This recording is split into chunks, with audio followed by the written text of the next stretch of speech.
रख हौसला के वो मंजर भी आएगा, प्यासे के पास चलकर समंदर भी आएगा।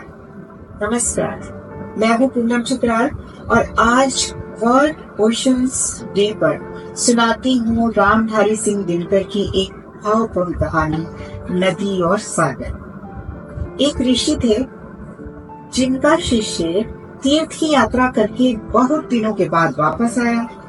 शाम के समय हवन कर्म से निपटकर जब गुरु और शिष्य जरा आराम से धोनी के आर पार बैठे, तब गुरु ने शिष्य से पूछा, तो बेटा, इस लंबी यात्रा में तुमने सबसे बड़ी बात क्या देखी? शिष्य ने कुछ सोचा और फिर कहा, सबसे बड़ी बात तो मुझे ये लगी गुरुजी कि देश की सारी नदियां बेतहाशा समुद्र की ओर भागी जा रही हैं।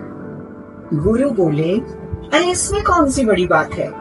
शिष्य ने बड़ी सहजता से कहा, बड़ी बात तो है ना गुरुजी। अब यही देखिए कि जितनी नदियां हैं वे सब के सब श्रद्धेय हैं। उनका रूप मनोहर है, जल मीठा है, उनके किनारों पर इतने फूल खिलते हैं, इतने पक्षी चहचहाते रहते हैं कि आदमी का मन वहां से हटने को नहीं चाहता। मगर नदियां हैं कि एक पल कहीं रुकने का नाम ही नहीं लेती, भागी जा रही हैं, भागी जा रही हैं। और किसकी तरफ को गुरुजी?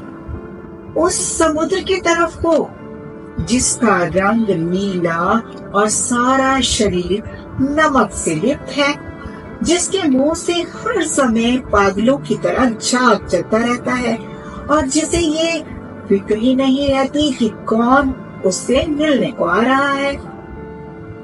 ऋषि ने कहा, बेटा, पता है नदियां नारी हैं। नारियों का स्वभाव है कि वे अपने प्रेमी का चुनाव गुण देखकर करती हैं। समुद्र नीला और खारा भले ही हो, मगर वो गंभीर है और बड़ा मर्यादावान भी है। इसलिए वो ना तो कभी घटता है और ना उसमें बाढ़ ही आती है। ऐसे सुगंभीर मर्यादा पुरुषोत्तम का आकर्षण भला कौन नारी रोक सकती है?